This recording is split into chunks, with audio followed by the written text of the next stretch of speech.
For professional advice with a personal touch, consult Fuller Landau, Chartered Professional Accountants and Business Advisors. Click on flmontreal.com. 7:06 on CJD 800. Welcome to today's Entrepreneur, presented by FL Fuller Landau, a program about the entrepreneurial spirit that drives Quebec business. My name is Dan Delmar, along with FL's Josh Miller. Good evening, Josh. Hello, Dan. And this evening we're talking construction with Roberto and Luciano Catalogna of Catalogna et Frères. They'll be along in a few minutes. Absolutely. An interesting story. They've been around 60 plus years. Wow. And, you know, it's the construction industry, although they're very diversified and lots of things they're doing. So very interesting. But of course, construction, we all know what that's like in the city of Montreal. And it's not just about potholes. You know, there's commissions here and there and should be interesting. Yes, so they'll join us in just a few minutes. But first, as usual, we'll chat about some entrepreneurial news happening in the past week. This story is pretty interesting because I actually, when I'm in Ottawa, I love this coffee shop. I think it's on Sparks, called Bridgehead. And they actually made the news because they made a pretty bold statement. They don't see Starbucks as a threat. They don't see Starbucks. And, you know, it's interesting. This morning, you know, on the news was Second Cup. Actually, you know, their profits were up, even though that, you know, Starbucks is out there and certainly Tim Hortons being the two leaders on a national and certainly North American sale and international for Starbucks.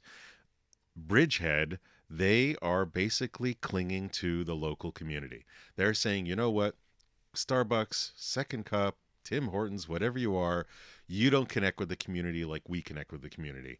We know the people around. We know the people that walk into the stores, kind of like Cheers, you know, where Norm walks in. Hey, Norm. I don't know if it's that personal, but that's really the community that they're trying to stick with. And, of course, trying to, as we've said many times before, why should people go into a store? They found the reason why, and they're able to drive those the Ottawa citizens, or at least those around them in their neighborhood, in their community, into the store because it's a little more personalized, and they're dealing in fair trade. So they are also making sure that their ingredients they're real, they're true.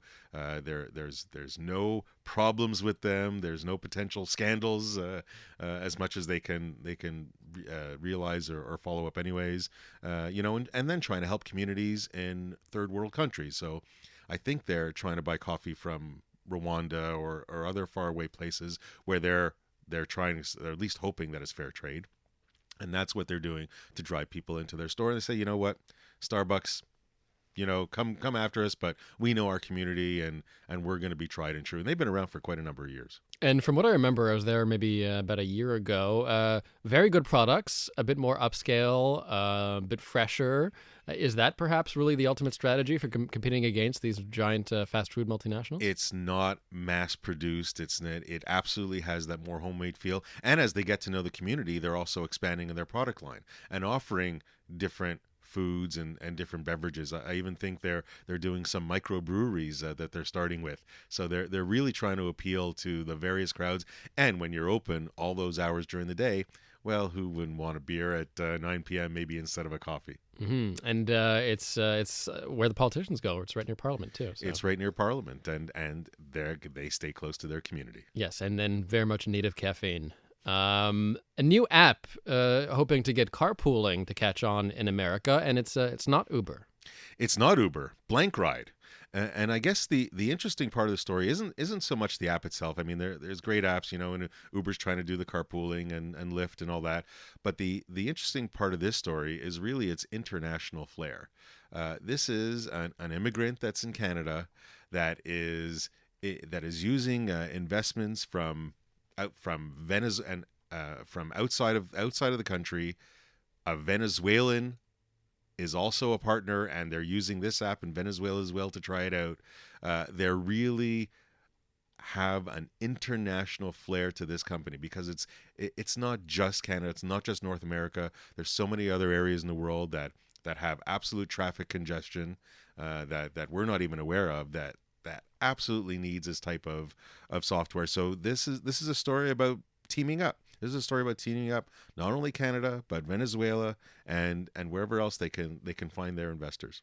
A couple of weeks ago, I was Ubering in Toronto, and I tried Uber Pool just for the experience. So Uber Pool is just that. I mean, there's the one driver, and then he lets in maybe 3-4 people from different parts of the area going in the same general direction.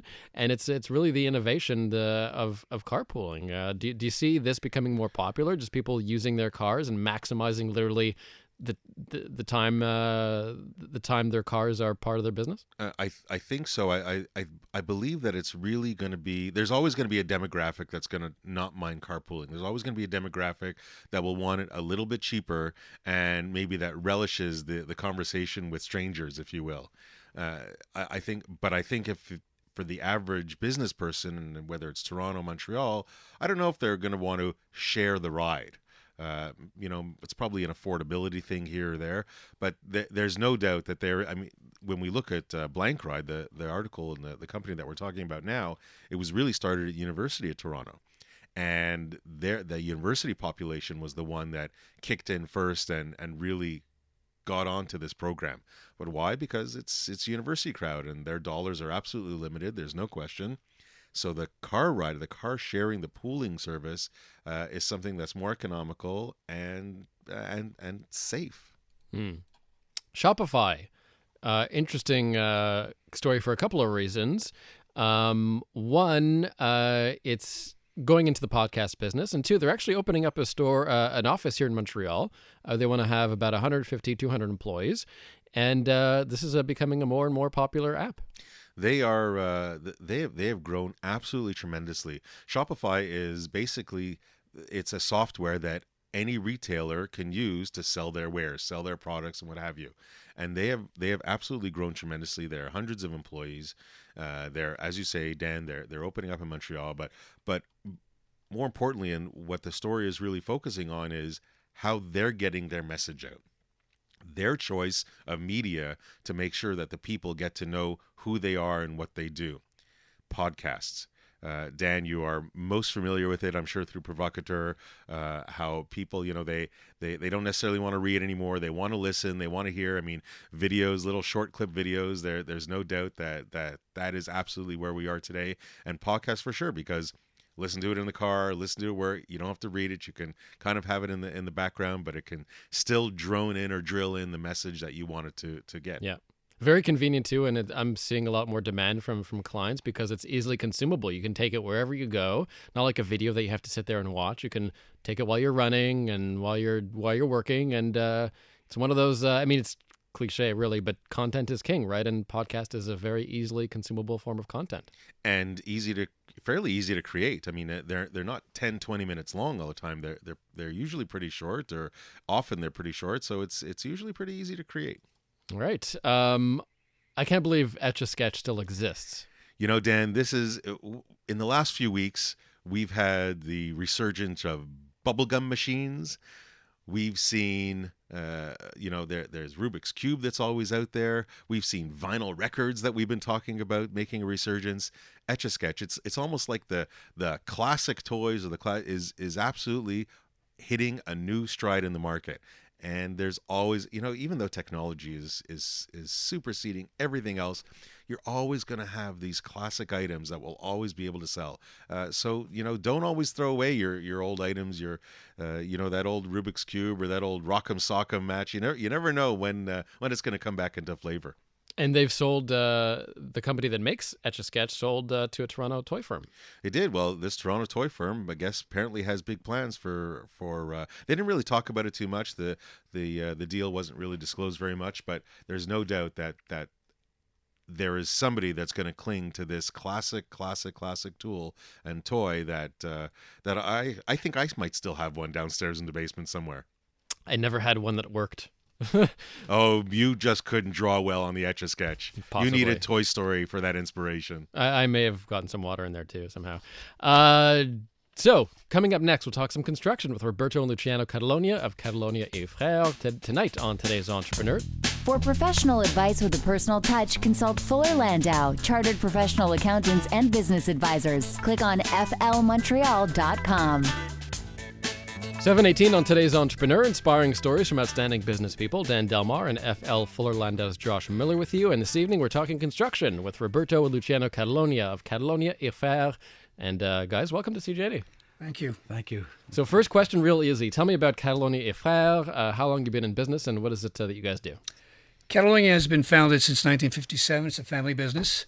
They began their business doing transport, and they expanded into different sectors, which is building bridges, road work, operating a sand quarry, doing snow removal, municipal snow removal, and so on. Now, you guys are brothers, right? It's correct. Excellent. The family resemblance is uncanny. It's a different mother, but same. We're brothers. That's okay.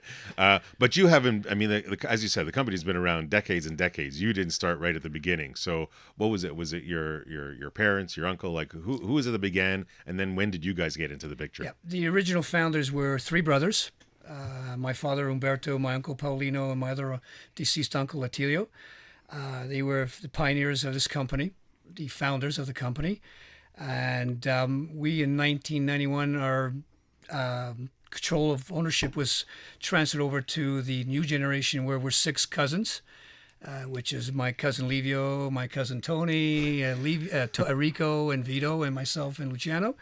You got them all named. They're all happy now. Yeah, well, they're all happy now. At least We had to do that. I mean, partnership we've been together for the last 20 years, and it's working very well. And that's our success, that we go through the tough times and good times, and Together. we get along, and that's really great. Now, when you took over from the previous generation, was it a smooth transition? Was it a very different mindset or management style? No, it was easy. Four of the six partners were already in the business in the past, so they had great experience.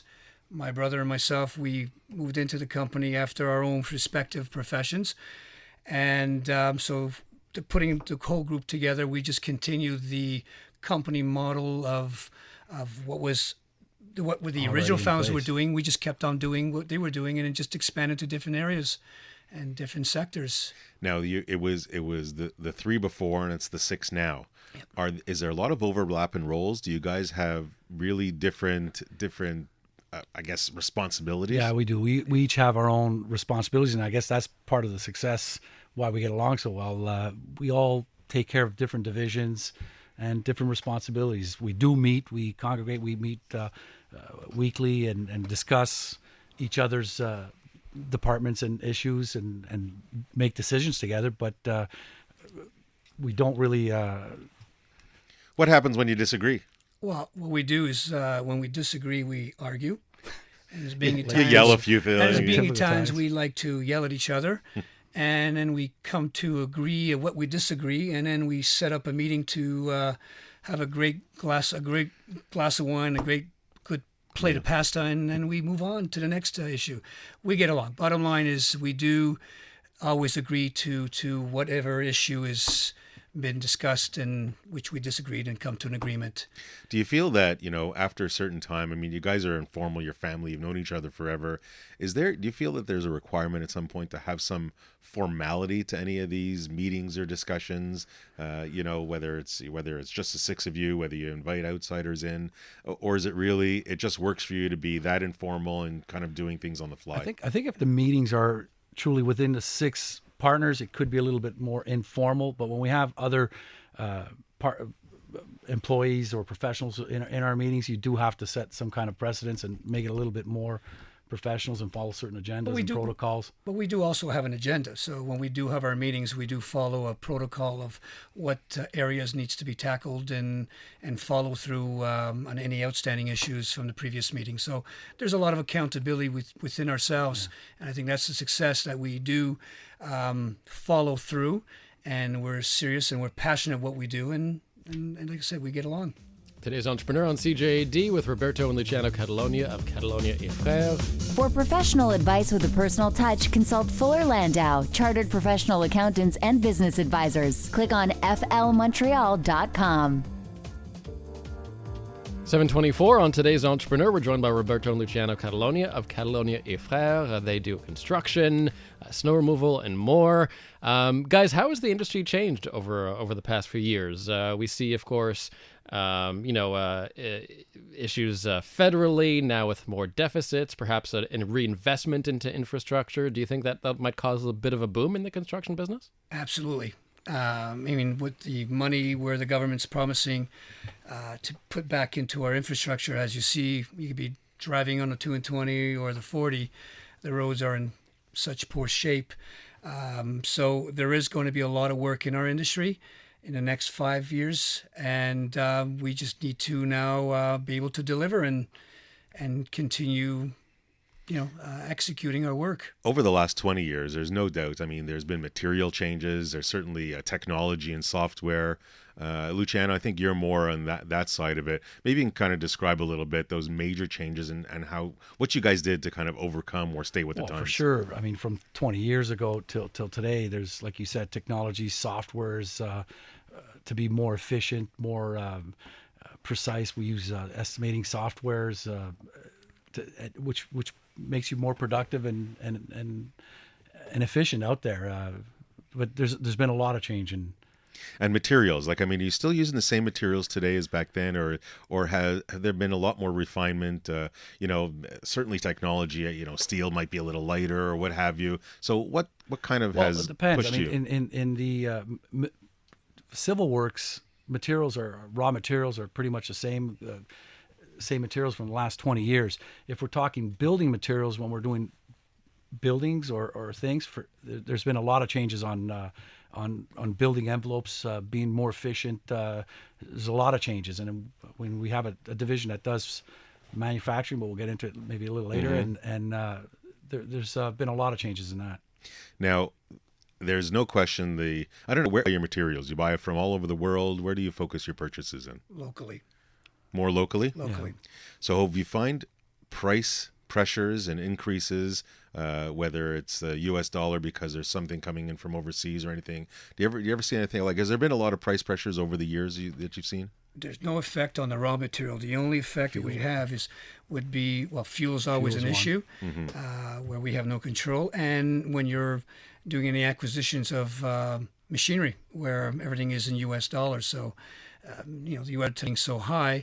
If you have a budget and you need to buy some equipment, the pricing has gone up at least 15 to 20% compared to the last year. So that's an impact into your budget for the upcoming year. Now, from a financing aspect, I mean, you got to sometimes plan a little bit further ahead and take these things into consideration. Do you work with your banks? Do you really kind of do everything on your own? What's been your experience? Listen, we forecast at least 2 to 3 years. So we look at our fleet, and then we'll assess the years and number of hours depending on the type of machinery, and we'll look at it and say, okay, we need to replace this equipment in next year or the following year because we've reached the life expectancy of the equipment. So yeah, there's a lot of pre-planning and forecasting. So we do take advantage of the market in our consideration of our planning. Do you find the banks are helpful? Banks, yes, they're helpful. I mean, yes, they are. And also the companies who are sellers for the heavy machinery have their own financing branch. So they need to sell their equipment. So they're very helpful also at the same time. So we use a combination of both banks and the seller's financing branch. Do you find that over the years, because you guys have been doing this, I mean, the company's been around for 60 some odd years, you guys maybe a little bit less. Do you find that whether that's financing, whether these companies or the banks have, kind of gone in and out of favor in your industry? And do you sometimes have to push harder to explain your projects or not? Absolutely. I mean, it all comes down to the comfort zone when they feel comfortable. And if there's any concern, you need to justify, you need to be transparent. That's the key thing. And they need to be partners in the good times, and hopefully in the bad times, they're there to be alongside you and go through it. So sometimes you feel you have to put together a kind of a mini business plan for certain projects that you have to go through? Absolutely, yes. Do you take the time, are you proactive at that point with them? We are. We have no choice. And I guess when we're talking about diversification, I know when we come back after the break, it'll be a lot more about what you guys, because it's not just construction, it's not just homes. You certainly got into a lot of other areas over the years, right. And I think that that probably also helps when you're looking at projects and looking at outside and how one kind of plays off the other at times. I think the diversification part that you've kind of succeeded to continue in the second generation is super interesting. When we come back, we'll look more on that. Roberto and Luciano Catalogna of Catalogna et Frères are profiled this evening on Today's Entrepreneur.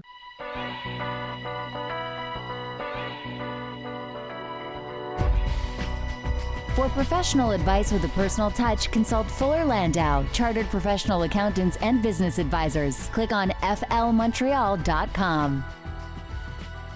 7:35 on Today's Entrepreneur, a program about the entrepreneurial spirit that drives Quebec business. My name is Dan Delmar, along with FL Fuller Landau's Josh Miller. And Josh, our guest this evening, Roberto and Luciano Catalogna of Catalogna et Frères, a long-standing construction business here in Montreal, weathered several storms over the decades. And guys, what do you attribute to your longevity? Is it mainly sort of the name, your legacy, word of mouth, or do you actively try to develop new businesses and new ideas, or even perhaps actively market? We pride in our name. Been around since 1957. That's very important for us to maintain our name, our credibility, our commitment to the community and to our industry. So that's very important to us. At the same time, going through our own challenges in our own industry, we've been diversifying since 2001, where we've pioneered being first in Quebec into a new venture of a sports center, which is the Soccerplex Catalogna on First Avenue in Ltée, and we've been operating that since the last 14 years. And there's a lot more competitions today, but we were one of the first to initiate this type of venture, and we're very proud of it. And what was the catalyst? Like, why did you decide to kind of start something that was different from your main core mainstream business? First of all, main core it was always a construction related, because we built our own sports center. Mm-hmm. So Luciano's expertise, we were fortunate to have his expertise as part of the group. And then we had other partners and ourselves, we were involved in sports, and we realized that there was a great demand in the soccer world, where there was no indoor sports center, where we're indoors for 8 months out of the year. And so we seized that opportunity, and we put a business plan together, and with the business plan and with our expertise in the construction, we made that a reality. And we did that within 16 weeks of putting it all together, designing it and building it and putting it into practice. So we're really proud of that as a group, and we really enjoy the whole soccer world. And it's a popular place. I've played there before, terribly, but still, it's always packed. It's multifunctional. At the end of the day, we do have the Alouettes who train there. We have flag football, great clients like Robert Campana. We have the QSL big industrial league, and so our clients have been very loyal to us, and we've been very loyal to our clients since day one, and that's, I think, has been our success. So now that you have this notion of diversification and doing something else, have there been other things? Like what are you doing today, or what's next on that diversification side? Sure. We also started a manufacturing company for the construction industry. We manufacture prefabricated buildings, both residential, commercial, or industrial, with lightweight steel framing. It's a newer technology. It's a competitor to traditional wood construction. It's just a little bit better material, more efficient, non-combustible. Yeah, it doesn't burn. It doesn't burn, and it's just as competitive. We've brought the technology down to the point where it's just as price competitive as wood construction. So much so we're also doing a project of our own in LaSalle, Beaubois. It's a 106 townhouse row housing project with that technology. people that are buying are loving it. It's different. Quebec is a little bit behind in avant-garde for that technologies, and we're very excited for the two new ventures, which are always construction related to our core business. So, like Luciano's saying, there's a lot of potential, and there's a lot of passion behind it, and it's the growth for the next 10 years on. And our company, he's referring to the prefab, is called Struccan or SIP Canada. So just to mention it too. All good. So now we talk a lot on this show about innovation and having companies and entrepreneurs that are trying to innovate and do something different and diversify, and of course where do they get the ideas from? So when you guys are around the table, you're the 6 partners or whomever, is that where you're brainstorming ideas or using some of your team below you? Where do these innovation thoughts come from? You're always trying to come up with better, more innovative products. Your mind's always, it's 24/7. Morning, noon, and night. It's right. It could be at a round table with partners, friends, and even staff. Staff have great input sometimes where they come up with great ideas, and we do, like Luciano said, we get ourselves around a round table and we brainstorm, and if there's an opportunity, we do our due diligence, our homework, and we proceed. And being part of our core, we're just extending ourselves and planting seeds in different areas. And there's no doubt. I mean, you mentioned it's teamwork, and that's as you mentioned, the staff. So there's a whole group that is on the job every day, working day in, day out, and giving for the company. So, and I know you guys are in a unionized environment, but how do you? What's your style in treating your team members, your staff? Is it different because it's unionized? Like, what is your philosophy? Respect. You treat all employees, whether unionized or not, partners or not, is respect, and treating everybody equal, and explaining to them what your needs, what their rules are, defining the task, and if there's any differences, you sit around a round table and you discuss it, and you come to an agreement, and you move on. But it's the base. It's just respect and being humble and not believing you're above all. So do you find that, I mean, you've I guess minimized the butting of heads between the union and yourselves just by keeping open communication lines? Absolutely. It's teamwork. And any success in any company, if your staff is not behind you, you're not going to go anywhere. You're bound to fail. You're bound to fail. So at the end of the day, it's the staff. It's very important. What about your relationship with unions? I mean, do you get stuff built in Quebec without union labor, or do you always have to sort of, is it a better idea to go with that workforce? You have to. All public works and everything, all our labors are unionized. Yeah. There is no What about when you're building a private residence? Still unionized? It's all unionized. The only non-unionized would be your truck drivers. They're non-unionized. And my staff at the sports center, that's a non-unionized. Or your administration in your office. Administration. But we abide to the rules. I mean, there's rules and regulations. You follow them, and it's all well-defined, and you just play the game. So there's so much competition out there, certainly in your field. How do you try and stay above and beyond? Like, what do you do that's maybe a little bit different, or what's worked for you over the years in keeping the Catalogna and Frères name out there and with that positive reputation? First of all, I try and hire the best at every position. It gives you that competitive edge, and execution becomes more efficient. They just perform better. So it helps when you're bidding on new jobs, knowing that you got a good team behind you, and you got to truly believe in them. And hire the best you can. I mean, and main thing is outbidding your competition. I mean, it is very competitive, even with a lot of changes in the market, but that's what it is. We try to reinvent ourselves and find different ways to outbid our competition. Are you using today's technology? Are you online a little bit more than you used to be, or do you think that that's maybe an alley or an avenue that you should consider in the future? When you're saying online, like on social media, website, how much does that really impact your business? For our development projects, like our Beaubois project, for sure, it's the new way of doing sales and marketing. It's changed within the last 10, 15 years. Our municipal side, our Catalogna, are obviously not, because it's more municipal and governmental contracts.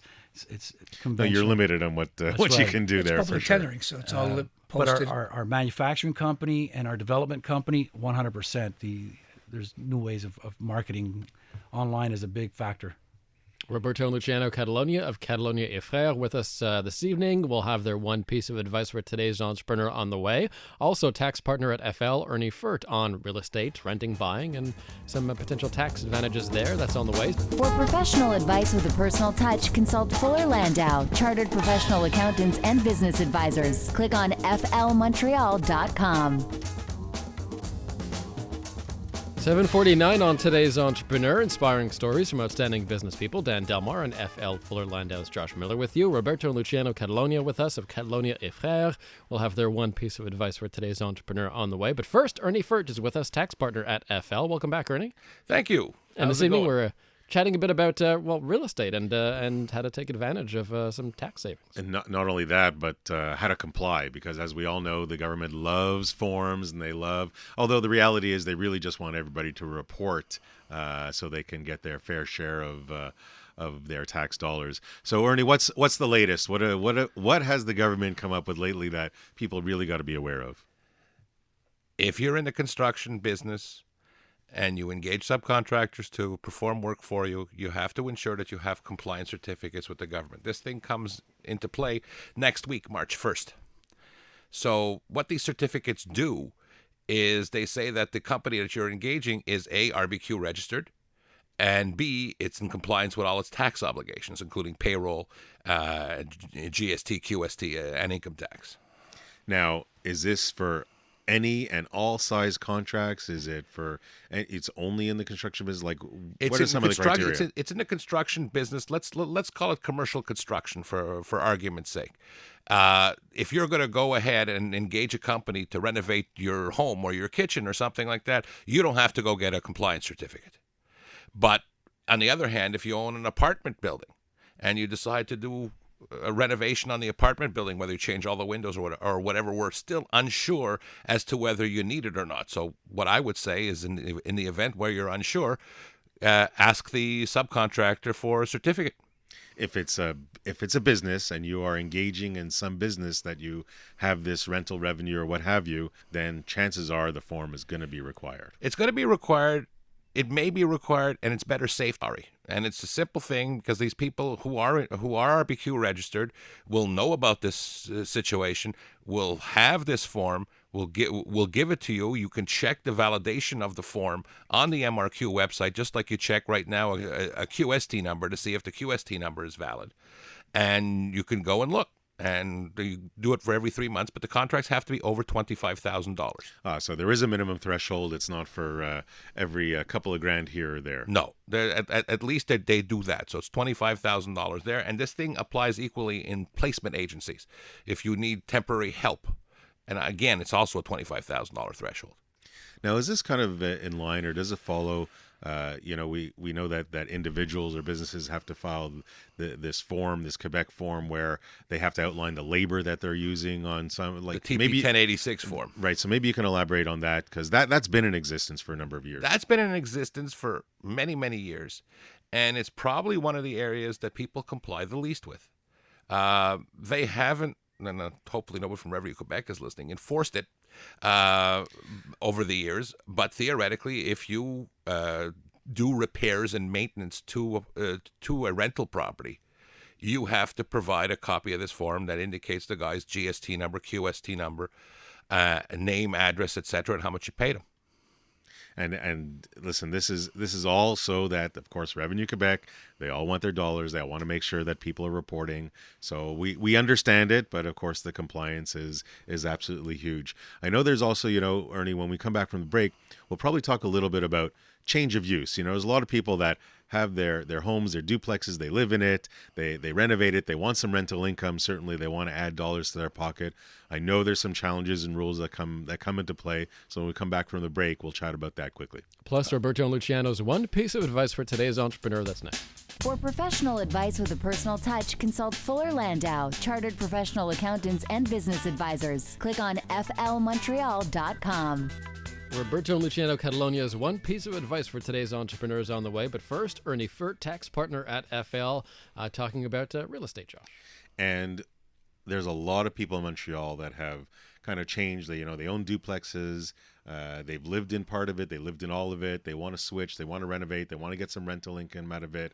But there are certain, you can't just do that and ignore all the reporting. There are some, when you change the use of your property from using it personally to a rental property, there's definitely some reporting that comes with it. Ernie, can you elaborate a little bit? The change of use from personal use to rental is not a problem. And you just make the change. You do what you have to do. You get your leases out there. You just have to watch other types of change of use when you stop using your house personally a little bit, and then you want to leave Canada, or you're going to do something else with the house. Sometimes you have to wait before you claim certain deductions like depreciation, because you're going to blow your principal residence exemption away. If you have a principal residence exemption basically on your main floor, let's call it a duplex, the upper floor can't be your principal residence unless it's one civic address. I've seen people try to change things, and that is quite difficult because you have to deal with municipalities, and you're going to be changing your entire house.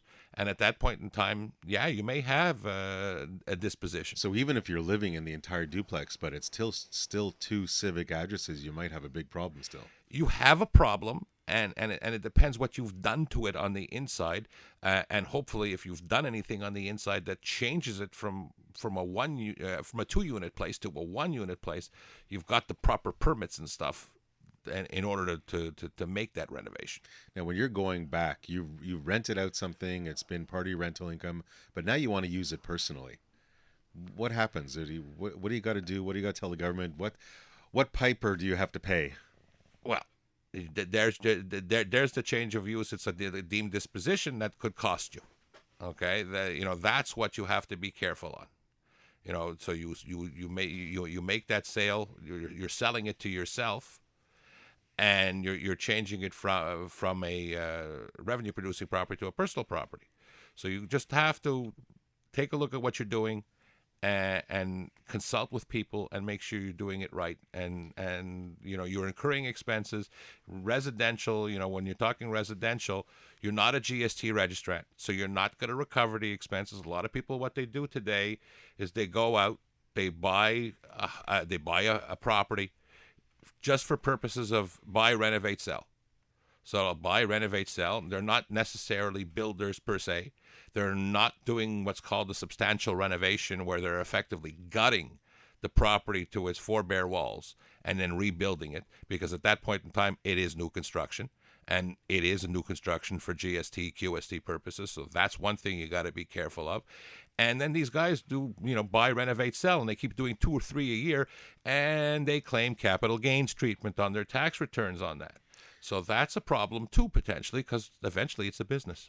It's lots to know. There's no doubt about it. But we'll cut you off there as we turn to Roberto and Luciano and ask them, guys, what would be your one piece of advice for today's entrepreneur? Luciano? I guess to surround yourself with the best people you can to strive for success.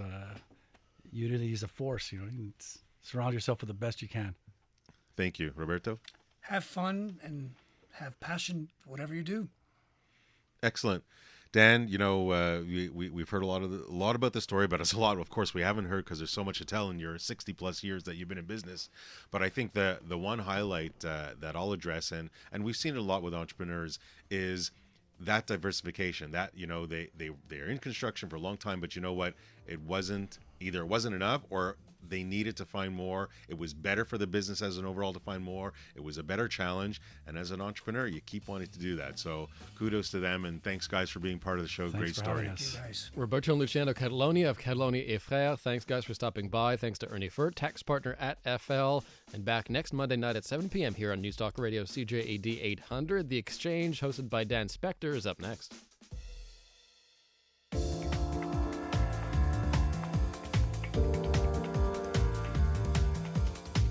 For professional advice with a personal touch, consult Fuller Landau, Chartered Professional Accountants and Business Advisors. Click on flmontreal.com.